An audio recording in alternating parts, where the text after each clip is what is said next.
நீ பிரதிபலனை எதிர்பார்க்காத ஒரு ஆத்மா. உன்னுடைய தோழி அபிக்காகவே வாழ்ந்துகிட்டு இருக்கிறவன். எந்த சோகத்திலையும் இடிஞ்சு போகாத உன் மனசுல இப்போ ஒரு வெறுமை. அது ஏன்? நீயா உன் மனசுல இருக்கிறத சொல்லுவேன்னு எதிர்பார்த்தேன். அதான் நான் எதுவுமே கேட்கல. ஆனா நீ சொல்லல. என்கிட்ட சொல்லலாம் இல்லையா? என்னைய எப்படி கேக்குறீங்க? நான் உங்ககிட்ட சொல்லாம வேற யார்கிட்ட சொல்ல போறேன்? சொல்லு தொல்காப்பியன். எண்ணங்கள் மனசுல சுமையா அழுத்த விடக்கூடாது. யார்கிட்டயாவது இறக்கி வச்சிடணும். அப்பதான் மனசு லேசாகும். ஐயா, உங்களுக்கே தெரியும் அபி கூட எனக்கு இருந்த நட்பு எவ்வளவு வலுவானதுன்னு. தெரியும், சொல்லு. இத்தனை வருஷமா எத்தனையோ பிரச்சனைகள் வந்திருக்கு, எங்க 2 பேரையும் பாதிச்சிருக்கு, கடந்தும் போயிருக்கு.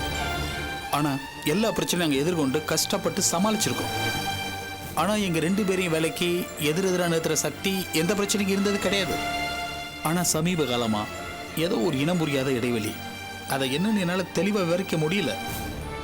ஒருத்தருக்கு ஒருத்தர் விட்டு கொடுக்காத பரஸ்பரம் அன்பும் மரியாதையும் வச்சிருக்க எங்க 2 பேருக்கு நடுவுல எதுக்கு விரிசல் ஏற்படுது? எதனால வருத்தம் உண்டாகுது? சொல்லுங்க, என்ன காரணம்? ஐயா, விதின்னு மட்டும் சொல்லிடாதீங்க. உனக்கு அதுல நம்பிக்கை இல்லை, அப்படித்தானே? ஆமா. ஏன்? இதோ பாருங்க ஐயா, என்னை பொறுத்த வரைக்கும் விதிங்கிறது ஒரு சௌகரியமான பதில். குழந்தைக்கு மிட்டாய் கொடுத்து சமாதானப்படுத்துற மாதிரி. கஷ்டமான கேள்வி கேட்கிறப்போ அது உன் விதின்னு சொல்லி சமாதானப்படுத்துறது வழக்கமா போச்சு. சரி, அப்படியே வச்சுக்க. குழப்பத்தோட வர்ற ஒருத்தனை சமாதானப்படுத்துறதுல என்னப்பா தப்பு இருக்கு? ஐயா, நான் உங்ககிட்ட ஒரு கேள்வி கேட்கிறேன். எனக்கு வேண்டியது பதில், சமாதானம் இல்லை. தொல்காப்பியா, வாழ்க்கையில ஒவ்வொருத்தருக்கும் கேள்விகள் இருக்கு, தொடர்ந்து இருந்துகிட்டே இருக்கு. நூற்றுக்கணக்கான கேள்விகள்.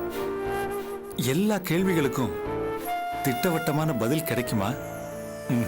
நிச்சயமா இல்லை. ஆனா நாம எல்லாரும் எல்லா கேள்விகளுக்கும் ஏதோ ஒரு பதிலை கற்பிச்சுக்கிட்டு சமாதானம் ஆயிடுறோம். இதுதான் மனித இயல்பு. அப்படி சமாதானப்படுத்திக்கிட்டாதான் நாம வாழ முடியும். ஐயா, நான் ஒன்னும் உங்ககிட்ட தத்துவ சம்பந்தமா எதுவும் கேள்வி கேட்கலையே. எங்க நட்புக்கு நடுவுல இடைவெளி, அதுக்கு என்ன காரணம் தானே கேட்கிறேன். இதுல சம்பந்தப்பட்டவன் நீதானே? நீயும் உன் தோழி அபியும் தானே? ஆமா. உங்களுக்குள்ள பிரச்சனை, அது ஏன்னு உனக்குள்ள ஒரு கேள்வி வருது. அதுக்கு விட தேடுற. சம்பந்தப்பட்ட உனக்கு பதில் தெரிஞ்சிருக்கணும் இல்லையா? தெரியலையே, அதான பிரச்சனை. என்கிட்ட நீ விட கேட்கிற. நான் என்ன காரணத்தை யூகிச்சு சொன்னாலும்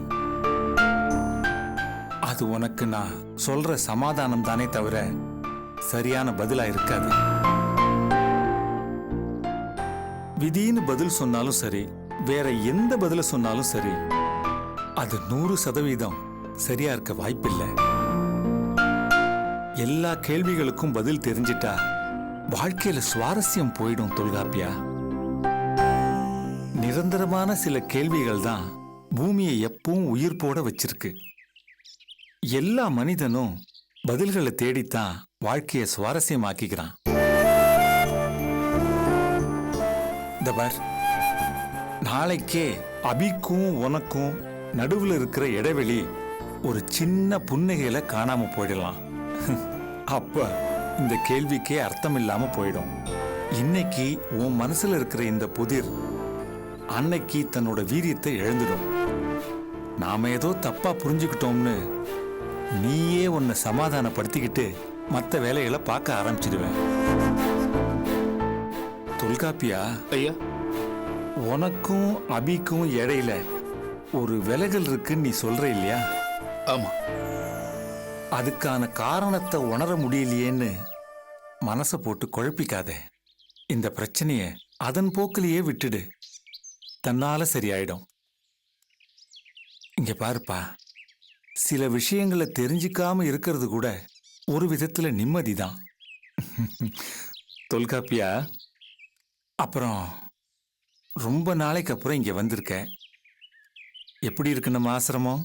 பிடிச்சிருக்கா? ரொம்பவே பிடிச்சிருக்கியா.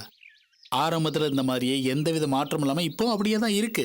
டிவி, ரேடியோ, நியூஸ் பேப்பர், ஃபோன்னு எதுவுமே இல்லாமல் வெளி உலக தொடர்பு இல்லாமல் தானே இன்னும் வச்சிருக்கீங்க. ஆமாம்ப்பா, மன அமைதியை தேடி வர்ற இடம் இது. இந்த இடத்துக்கு அந்த மாதிரி விஷயங்கள் வேண்டான்னு நான் நினைக்கிறேன். சரிதான் ஐயா. ஆமாம்ப்பா. அப்புறம் அங்க புதுசா மூலிகை பண்ண அமைச்சிருக்கேன். நீ பாத்தியா? இல்லையா? சரி, நீ போய் அதை பாரு. பார்த்துட்டு வரையா? போ.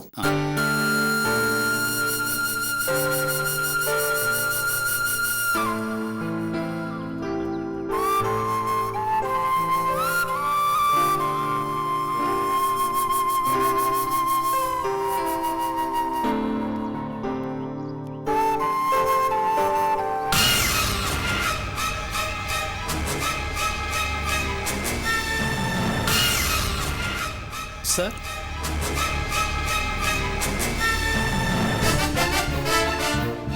சார், ஐயா ஐயா சார், என்ன பண்ண போறீங்க?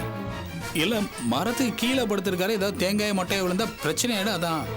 அவர் ஒரு மாதிரிங்க ஐயா, நீங்க போங்க, நான் சொல்லிக்கிறேன். சரி.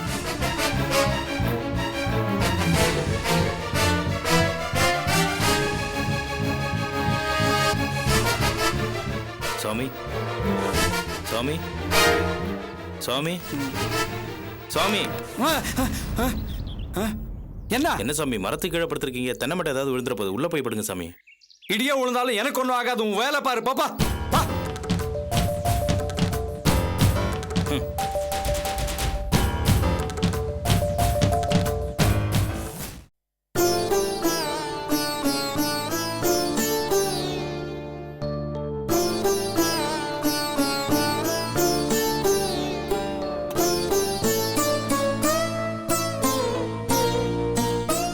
அம்மா, சாப்பிடவாம்மா?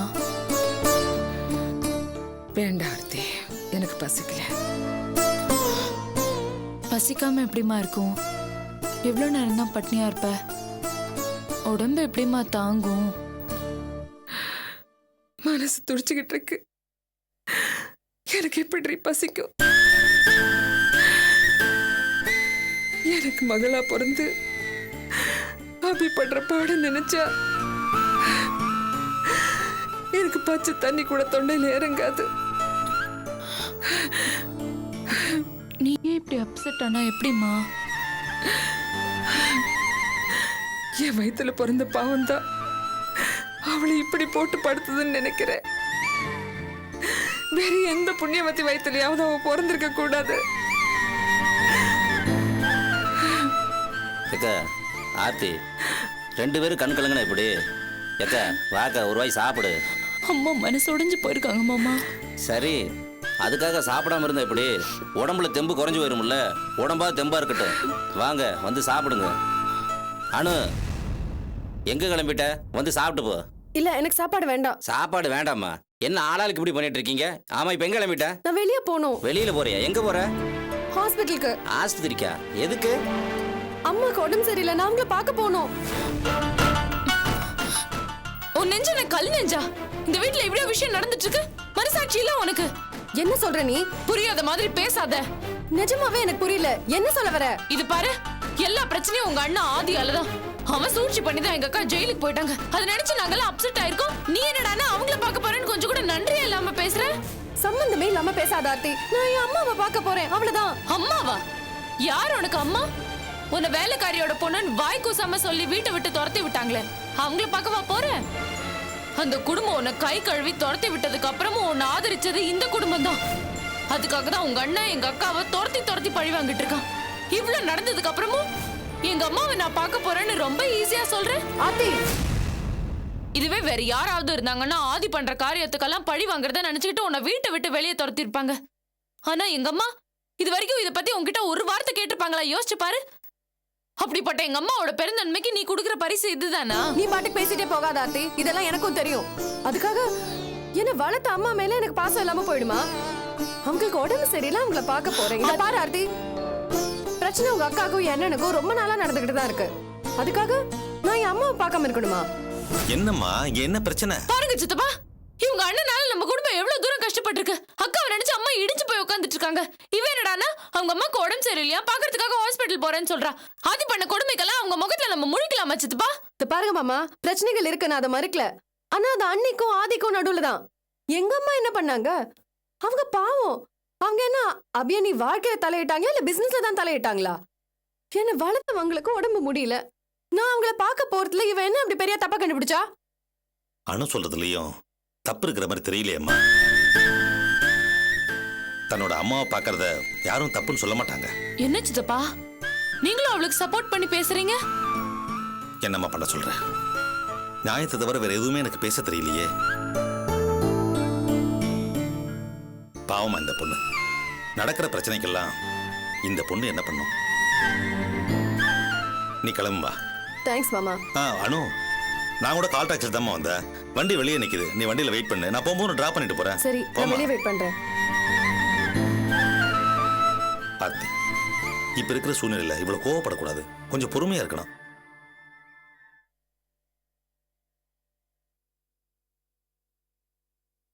அண்ணி, நடக்கிறதெல்லாம் நல்லதுக்குன்னு நினைச்சுக்குவோம். தைரியமா இருங்க. என்னால முடிஞ்சதை நான் செய்யறேன். மனசை தளர விடாதீங்க. எல்லாம் நல்லபடியா முடியும்.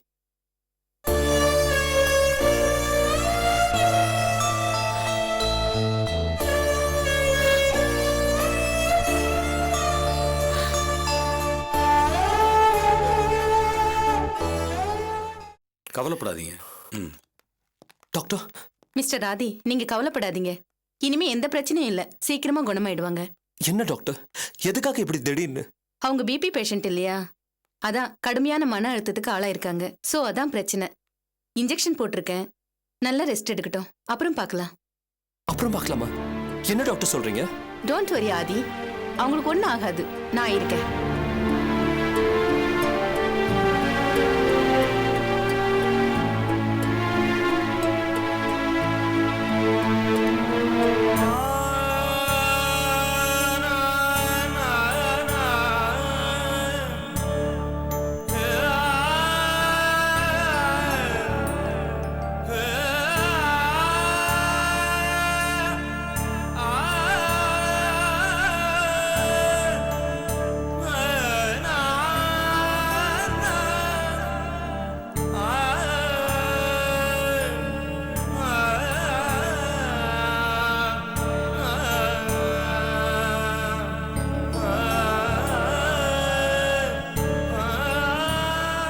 ஒன்றும் பயப்படாதீங்க மாப்பிள்ள, சரியாயிடும்.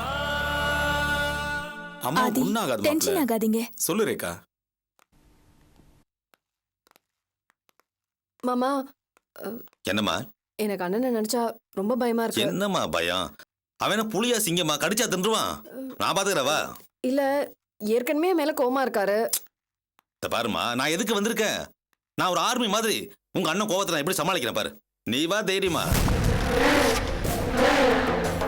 ஏமா, இங்க காஞ்சனான்னு ஒருத்தங்க அட்மிட் ஆயிருக்காங்களே.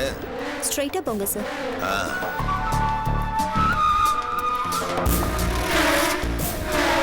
டாக்டர் சொல்லியிருக்காங்களா மாப்பிள்ள? தைரியமா இருங்க.